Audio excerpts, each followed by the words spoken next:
ನನಗೂ ಅದು exact information ಗೊತ್ತಿಲ್ಲ ನಮ್ಗೆ. ಅದು ಅಲ್ಲಿ ಅಂದ್ರೆ ಅಲ್ಲಿ ಕೋರ್ಟ್ ಪ್ರೊಸೀಡಿಂಗ್ಸ್ ಅಲ್ಲಿ ಏನಾಗಿದೆ ಅನ್ನೋದು ನನಗೆ ಎಕ್ಸಾಕ್ಟ್ಲಿ ಗೊತ್ತಿಲ್ಲ ಅದರದ್ದು. ಸುಮ್ಮನೆ ಅದ್ರ ಬಗ್ಗೆ ನಾನು ಕಮೆಂಟ್ ಮಾಡಬಾರ್ದು. ಬಟ್ ಸ್ಟಿಲ್ ನಾನು ಸಾರ್ನ ಹತ್ತಿರದಿಂದ ನೋಡಿರೋದ್ರಿಂದ he is very very strong person. ಅವ್ರು ಯಾವತ್ತೂ ಏನೇ ಅವ್ರ ಪೇನ್ ಇದ್ರು, ಏನೇ ಆ ತರದ ನೋವಿದ್ರು ತೋರ್ಸ್ಕೊಳಲ್ಲ ಅವರು. ಅವ್ರ ಪೇನ್ ಇದ್ರು ಒಳಗಡೆನೆ ಇಟ್ಕೊಂಡಿರ್ತಾರೆ ಹೊರತು ಯಾರ ಹತ್ರನೂ ಹಂಗೆ ಅವ್ರು ತೋರ್ಸ್ಕೊಳಲ್ಲ ಅಥವಾ ಅವ್ರು ಆತರ ಫೀಲ್ ಮಾಡಲ್ಲ. ಹಂಗೇನೋ ಆಗಿದೆ ಅಂತಂದ್ರೆ ಜಸ್ಟ್ ಇಮ್ಯಾಜಿನ್ ಇನ್ನೆಷ್ಟು ಅವರು ಅಲ್ಲಿ ಆ ಸಿಚುವೇಶನ್ ಹೋಗಿರ್ಬೇಕು ಅನ್ನೋದು ನಿಜಾನೇ ಆಗಿತ್ತು ಅಂತಂದ್ರೆ ನಾನು ಅದು ಪ್ರೊಸೀಡಿಂಗ್ಸ್ ಬಗ್ಗೆ ಗೊತ್ತಿಲ್ಲದಿರೋದ್ರಿಂದ ಅದಾಗಿತ್ತು ಅಂತಂದ್ರೆ ನೀವು ಯೋಚನೆ ಮಾಡಿ ಇನ್ನೆಷ್ಟು ಆ ವ್ಯಕ್ತಿ ಅಲ್ಲಿ ನೊಂದಿರ್ಬೇಕು ಅಥವಾ ಏನು ಅವ್ರಿಗೆ ಆಗಿರುವಂತ ಪರಿಸ್ಥಿತಿ ಆಗಿರ್ಬೇಕು ಅಂತ. ಬಟ್ ನಾನು ಏನೇ ಹೇಳೋದೇನು ಅಂತಂದ್ರೆ ಅವ್ರಿನ್ನೂ ಆಪಾದಿತ ಅಷ್ಟೇ, ಅಪರಾಧಿ ಅಲ್ಲ.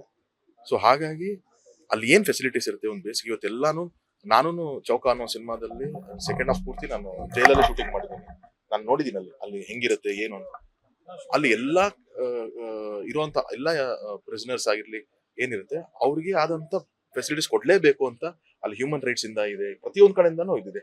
ಅದನ್ನ ಯಾರು ಕಿತ್ಕೊಳಕ್ ಆಗಲ್ಲ. You have to give that. ಆ ರೈಟ್ಸ್ ಎಲ್ಲಾನು ಎಲ್ಲರಿಗೂ ಕೊಡ್ಬೇಕಾಗುತ್ತೆ. ಸೊ ಆ ತರದ್ ಮೀರಿ ಏನೋ ಅಲ್ಲಿ ಆಗಿದೆ ಅಂತಂದ್ರೆ ಅದು ನಿಜವಾಗ್ಲೂ ನನಗೂ ಅದು ನೋವು ತಂದು